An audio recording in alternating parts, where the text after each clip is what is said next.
This week we continue our inspirational chat with Jamie Berris about her journey to become unstuck and how over the years she completely lost herself and learnt one important lesson. If you want to create the life you want, you need to surround yourself with the right people. People who will support and uplift you and take your needs to heart.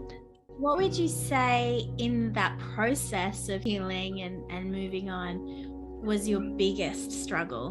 Do you think there was one that was the biggest hurdle that you had to get over? Yes, and I think I'm still dealing with it, and it'll probably be ongoing. But I think anytime you go through things, it's just a lifestyle change, but it's hard to really open your eyes and see what goes on in just say your family and close and people you love, whether they're blood family or, longtime friends or married in or whatever, people really close to you, and understand that they're not good for me. And then to create that distance and then to deal with the backlash and the guilt and then the shame that's thrown on top of that, because I was so used to complying and people pleasing. And when I started to get some better boundaries, I got punished. And I still feel the punishment, sort of say, whether it's the silent treatment or some sort of a passive aggressive thing. And it's still hard, but I know that I'm in a better place and I am finding myself and my feet are back on the ground and life is good. And I know to go back to putting myself in those toxic situations and around people that aren't healthy for me, I would just lose myself all over again, because you become who other people need you to be for them. And a lot of times it is someone that is, either joining them in their suffering through their anger, their bitterness, their victim mentality. It's so interesting too. I think that concept of having people in your life, I'll say toxic, but they don't necessarily have to be toxic, but sorts of people in your life that it doesn't matter that you love them and it doesn't matter that they love you back. The fact is they might not be good for you. The fact is you can't have them in your life if you want to be the healthiest version of you. And I think to me that sounds so strange, because I feel like on the face of it, you care about people, shouldn't you have them in your life? But it's just not the case. If you want to do the right thing for yourself, sometimes you really do have to ask yourself some hard questions about the people around you. And it sounds like that you've had to do that, but I've never talked to someone that's really explained how hard that journey is, and ongoing, obviously, that journey is. Right. Definitely. And I think the forgiveness, I had it all wrong. To me, forgiveness was always, and another reason I think where I just kind of lost myself is I look back as a teenager and even in my early 20s, I did have a lot of it figured out. And I look now at like my 30s and even into my young 40s, I'm 47 now, but I think, what happened to her? How did this strong young woman get so, it's an infection of like the brain. It really is. And I've studied a ton of neuroscience, and it really does work. You can rewire your brain. But it is that whole mindset of thinking that when you're constantly being shamed and when you're in the throes of a narcissist, how it really does mess with your mindset that much. And you do start to question your reality and your identity and everything they just suck you down with. You do start to think, am I a bad person? Am I do this? Do I do that? They rock your world. And it really does. And when you're hearing this stuff over and over, it's hard to get back to your own truth and your own authenticity. And I think that is huge too, is I feel like I've always been so big on authenticity, and I started looking at myself and I'm like, I am so not authentic right now, because I am being around people, doing things for people. And I know it's not right. I can feel it from my being of it's, and then subjecting my kids to it too, or being told, well, forgiveness means you basically just wrap your arms around someone no matter what they do to you, no matter how horrible they treat you, and you just move on, and you're a bad person if you don't.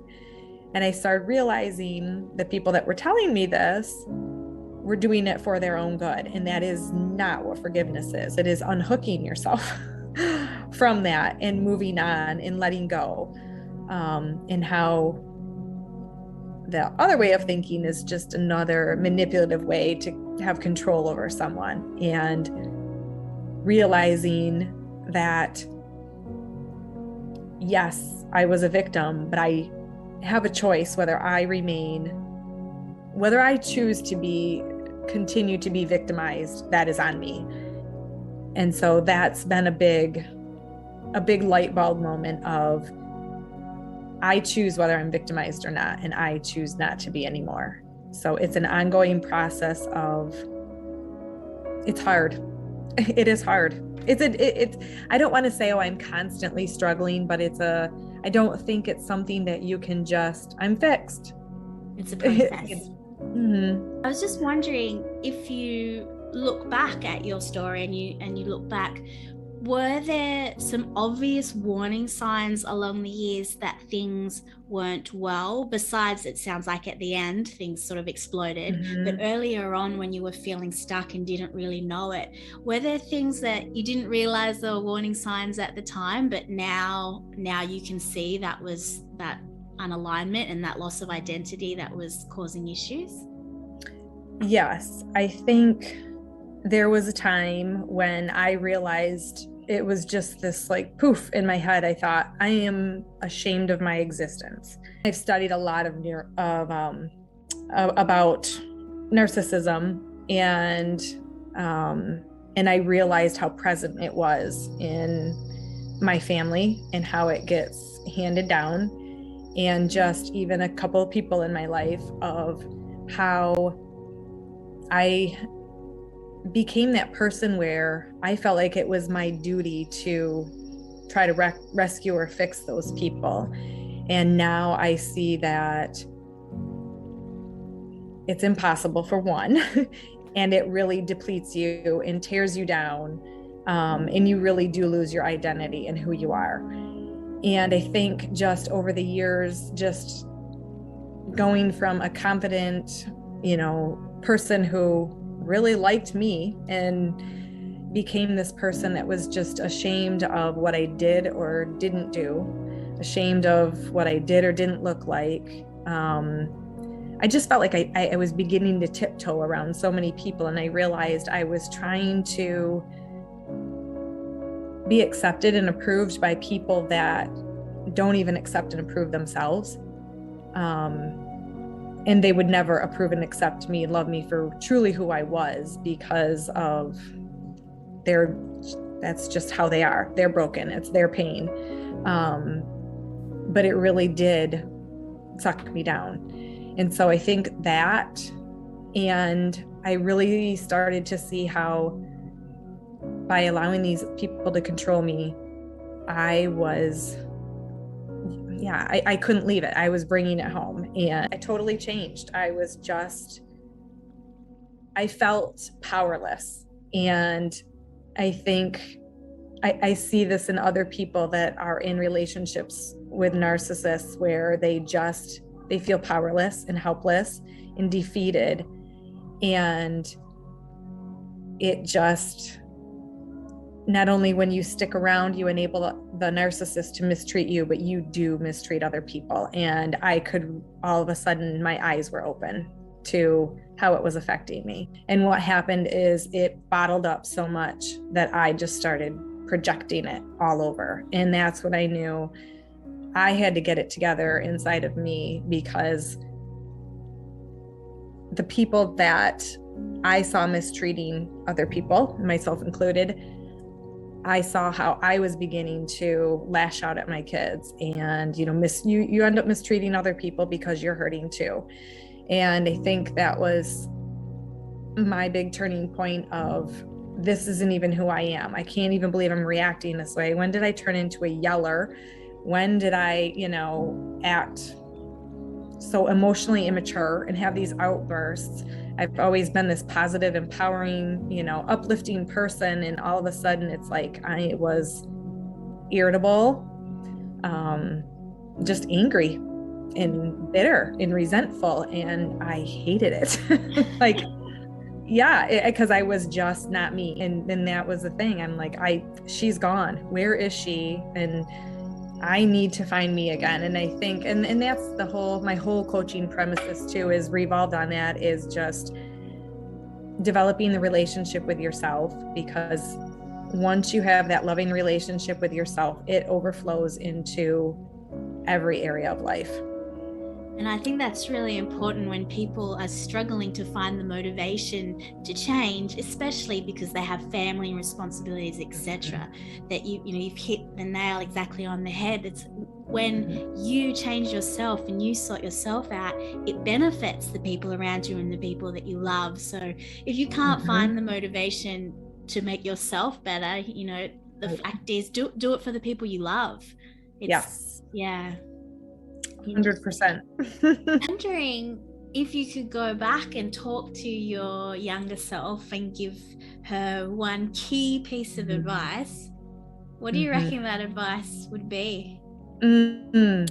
Stay true to who you are, because you are a good person. And the people that pull you away from that and try to tell you otherwise, it's theirs.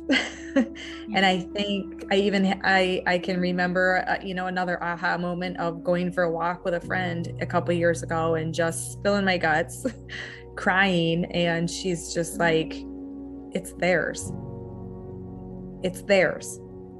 And I'm thinking, like, what do you mean it's theirs? She's like, why do you have to take on all their stuff? That's just horrible stuff. Why is it? It's because, and I came up with all these excuses, and basically I was taught to take on the responsibility of other people and deal with other people's emotions. And yes, it was, I'm happy if you make me happy. And if I'm upset, well, it's your fault. And as a grown woman, to finally look at that and be like, and realize, how on earth did I fall for that? It's a little embarrassing. It really was. How did I let myself get so far gone? And I really felt like a child. And it was, her words were just like, it's theirs. You can support someone and listen to someone and offer, like, hey, if you need me, I'm there. But it's not your job to take on everybody else's stuff. And it was just, that was baffling to me, because it always had been my role. It was the role I've played since childhood. And it got worse in adulthood. I think there was a time when even though it was my role, I grew out of it.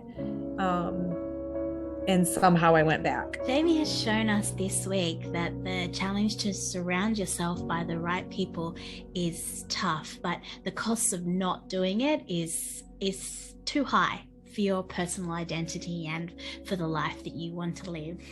What did you think of Jamie's story? Did you resonate? Let us know in the comments below so we can continue the chat there.